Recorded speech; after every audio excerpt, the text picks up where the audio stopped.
Deixa eu falar um negócio para vocês. Nesses quase 5 anos ajudando pessoas, principalmente estudantes e pessoas em transição de carreira com currículo e LinkedIn, eu percebi um padrão de pessoas que estavam fazendo ou querendo, pretendendo fazer transição de carreira. E eu trouxe para vocês nesse vídeo algumas dicas e coisas que seria interessante você fazer se você está em transição de carreira ou falar para algum amigo que esteja, para que você consiga passar por esse processo mais rápido, ou pelo menos entender se aquilo é para você ou não. Muitas pessoas, elas começam algum curso de tecnologia, aqui eu vou focar na transição de carreira para a tecnologia, porque é o meu maior público. Muitas pessoas começam esse curso e aí elas não sabem muito bem para onde ir, né? Elas não sabem muito bem quais áreas elas podem atuar, qual seria o melhor curso, se é uma análise de dados, se é uma análise e desenvolvimento de sistemas, se é uma engenharia de dados, se é algo mais em cibersegurança, enfim, na verdade, muitas delas querem fazer essa transição, principalmente pelo trabalho remoto, e também pela flexibilidade, por maiores salários, às vezes não está feliz na área que está ali atuando, então elas optam por fazer essa transição, mas elas não pesam outros pontos que virão e que demandarão dela ali uma certa resiliência, né? Então, eu fiz esse vídeo para tentar trazer para vocês esses pontos. Eu já fiz um outro vídeo sobre isso, já falei um pouco, só que hoje eu estou fazendo de forma mais estruturada. Que a primeira coisa é, você que está pensando em fazer transição, faça-se uma pergunta. Por que eu estou fazendo transição de carreira? Por que eu quero fazer transição? É porque eu quero a maior flexibilidade do trabalho remoto? É porque eu quero ganhar mais? É porque eu odeio a minha área? É porque eu odeio o meu chefe? Sabe, primeiro é realmente fazer essa pergunta para si mesmo, para identificar a razão pela qual você quer fazer essa transição. Porque assim fica mais fácil, quando as dificuldades começarem a aparecer lá na frente, você se apegar a esse motivo maior e não desistir, sabe? Porque se você nem sabe por que você está fazendo isso, talvez, conforme os desafios forem aparecendo para você, você desista mais fácil e se frustre também. Então, acho que a primeira questão é essa, é realmente se perguntar o porquê que você está querendo dar esse passo. A segunda coisa que eu percebi ajudando essas pessoas foi o seguinte, já comentei isso, né, mas falando de novo, super importante, é a falta de definição da área de atuação. Como eu disse, muitas pessoas começam fazendo o tecnólogo em análise e desenvolvimento de sistemas. Ok, aí elas pegam, né, eu pego o currículo delas lá e vejo, cursando análise e desenvolvimento de sistemas. Objetivo profissional, estágio em TI. Ok, mas tipo, estágio em TI, você pode estagiar em amplas áreas. Cibersegurança, dados, engenharia de software, engenharia de dados, enfim, que há uma infinidade de áreas. Então, a primeira coisa é, defina a área de atuação. Por que você precisa definir essa área? Porque, cara, você vai precisar saber exatamente as hard skills, né? Ou seja, as habilidades técnicas específicas daquela área para você conseguir focar nelas e estudar. Porque isso vai transformar e passar, né, para o recrutador, para a pessoa que está te avaliando, o seu perfil, o que você deseja. Então, isso vai transformar a sua percepção sobre a transição de carreira e vai direcionar melhor esse passo que você está dando. Porque se você quer apenas um estágio em TI, qualquer coisa serve. E aí aquela frase, né? Para quem não sabe para onde está indo, qualquer caminho serve. Então, assim, é muito importante, em primeiro lugar, definir qual área de atuação você quer. Ah, Stephanie, mas eu não sei, eu não conheço, me ajuda. Cara, hoje a gente tem chat GPT, tem Copilot, sempre falo isso também. Pesquise, pergunte. Porque quando você faz essa pergunta para a inteligência artificial, ela vai resumir para você de uma forma muito mais objetiva. E aí você define algumas áreas que você tem interesse ou uma área específica e vai pesquisar mais sobre essa área. Entra em contato com pessoas, pode ser pelo LinkedIn, que trabalhem nessa área. Pergunta como que é o dia a dia delas, sabe? Porque isso vai criando ali em você uma identificação com aquela área. Porque se você não sabe o que você vai fazer, você não vai conseguir nem se desenvolver na entrevista. Na hora que o recrutador ou o gerente da área perguntar o porquê que você quer aquela vaga, você vai se enrolar e não vai saber falar, entende? E às vezes você também não vai conseguir nem chegar à etapa de entrevista, porque como você não sabe qual área você quer, consequentemente você não sabe o que estudar. Então, definir essa área é muito importante. Segundo ponto, ausência de reserva de emergência. Isso daí, na verdade, está como segundo ponto, mas eu acho que eu colocaria em primeiro, porque assim, se você está fazendo transição de carreira, é porque você já vem de alguma área, certo? E não tem nada a ver com a área que você está tentando hoje.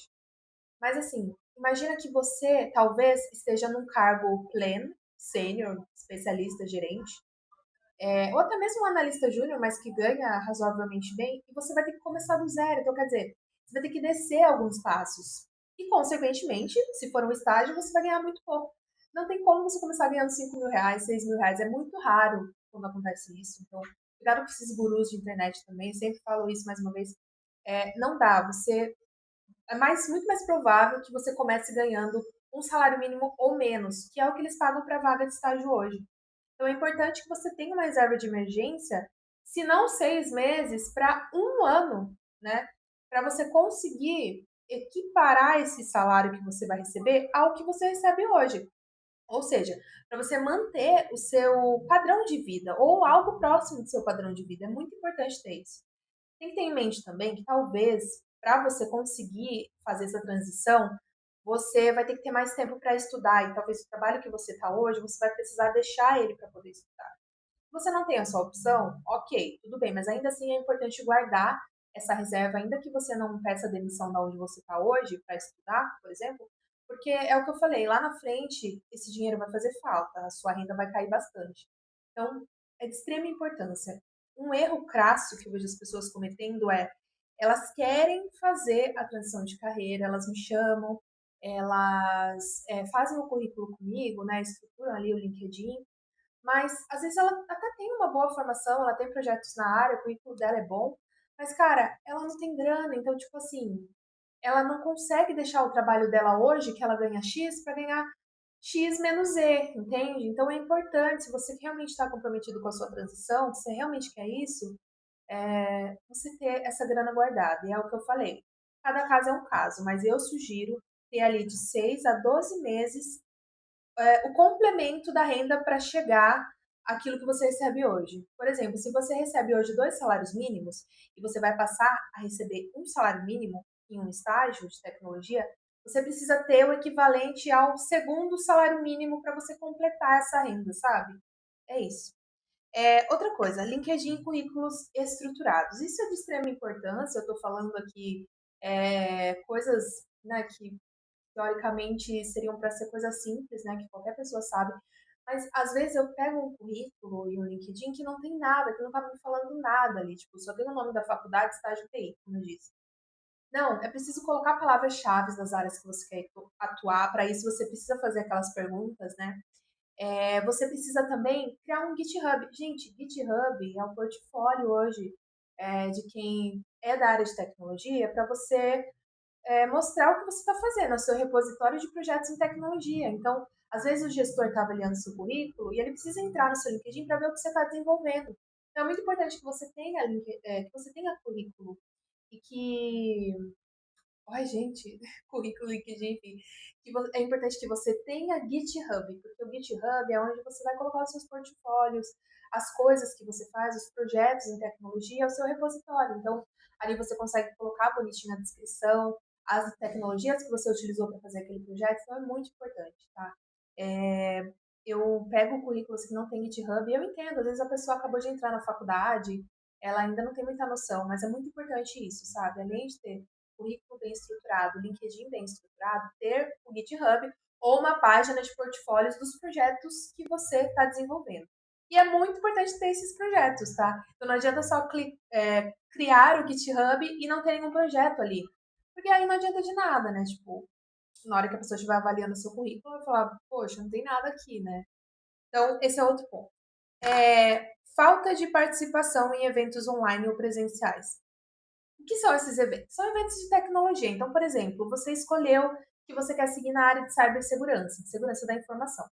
É muito importante e legal que você pesquise sobre projetos e eventos nessa área. Hoje a gente não tem só eventos presenciais, a gente tem eventos online, então é muito bom você pesquisar e ficar por dentro desses eventos, porque talvez esses eventos, para além de você ficar por dentro do mercado, da sua área de atuação, né, você também pode conseguir desenvolver networking com as pessoas, é, você conseguir oportunidades de trabalho, de emprego, de projetos, enfim, é muito importante estar por dentro desses eventos, porque é onde as coisas acontecem, né? Você fica mais por dentro da sua área. E o último ponto é desenvolvimento de resiliência e paciência. Eu tô lendo aqui porque a minha cabeça é muito doida, então eu esqueço as coisas que eu falo, que eu tenho que falar. Mas assim, por que eu coloquei esse ponto aqui? Porque você vai precisar desenvolver resiliência e paciência. E, tipo, muita resiliência e muita paciência. O caminho para quem está fazendo transição de carreira é tenso, é complicado. Você precisa estudar muito, você precisa fazer todo o trabalho extra, que é esse de buscar as vagas, ficar atualizando o seu currículo, conversar com pessoas da área, participar de eventos. Então, percebe, são muitas coisas. Então, a pessoa que ela quer mesmo, ela desenvolve essas habilidades, né? É muito difícil, mas ela acaba desenvolvendo. Só que nesse momento, é muito fácil o desespero vir. Então, o que eu digo é, passe por esses pontos, faça-se essas perguntas, defina a área em vez de ser para você. Às vezes, a melhor coisa que você pode fazer é ficar onde você está. Pra ser bem sincera, tá? Eu pensei em fazer transição de carreira no passado, mas aí eu já percebi que eu meio que trabalhava com o que eu queria, que era análise de dados. Apesar de eu não ter formação em tecnologia, eu sou economista, eu já trabalho com análise de dados. Então, às vezes, também é perceber se dentro da sua área você já não faz algo que você goste, né, que seja interessante. Para que fazer uma transição, sabe? Para que ter toda essa questão? Agora você fala, Stephanie, eu não gosto, eu odeio a minha área, eu quero trabalhar com programação, quero trabalhar com análise de dados, quero fazer uma coisa completamente diferente do que eu faço hoje. Então, do que eu faço hoje. Então, só vai. Só que passe por esses pontos porque eles são importantes.